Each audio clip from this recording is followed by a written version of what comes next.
This is the new iPhone 14 Pro, and today we would like to show how you can download and install the Opera browser on it.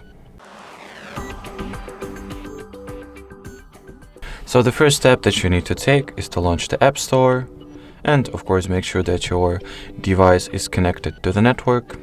Next, at the search bar, type in Opera, just like so.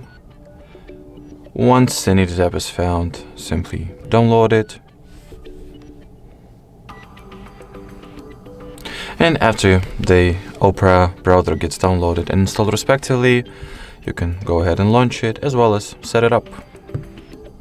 So in here you gotta choose whether you want for the Opera to track your activity across other companies' apps. So choose whatever you want to. I'll go with the Ask App Not to Track option. Decide whether some of the features the Opera has to offer will be enabled from the start. So I'll enable ad blocking. Make it so that the Opera will follow my system's appearance. Choose the navigation type, and then I can simply start browsing. Alrighty, so that will be it for this video. Thank you so much for watching, and bye bye.